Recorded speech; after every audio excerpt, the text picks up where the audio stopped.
I'm humbled by these stories. Each is unique, just as each life is unique and precious. I painfully admit that I had 3 abortions. Abortion is wrong for any reason, but my decisions were based on ignorance, selfishness, and fear. At age 20, my boyfriend was a respected volunteer at a crisis drug rehab center, but our crisis pregnancy was too much to handle.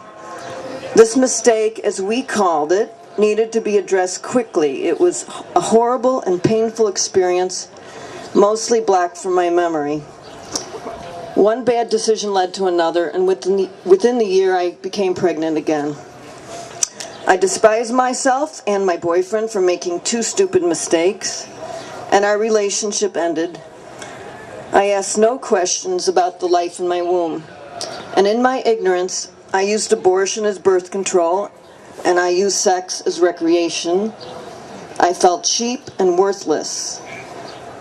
At age 23, I met the love of my life, and only 2 months into dating, we became pregnant. I blame myself because I should have known better. Besides, this man was a high school teacher with students who looked up to him, and in my confusion, I saw no other way out.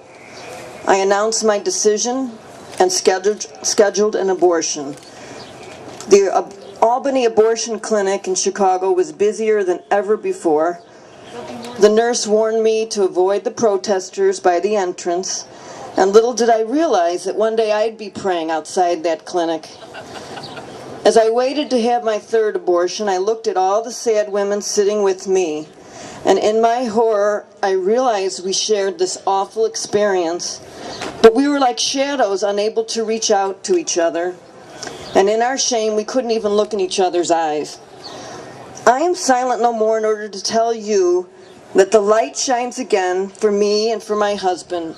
We married a year after our tragic abortion decision, and after over 20 years of holding in unspoken pain and regret, we received the sacrament of reconciliation. We made humble and tearful confessions and received God's infinite mercy and compassion.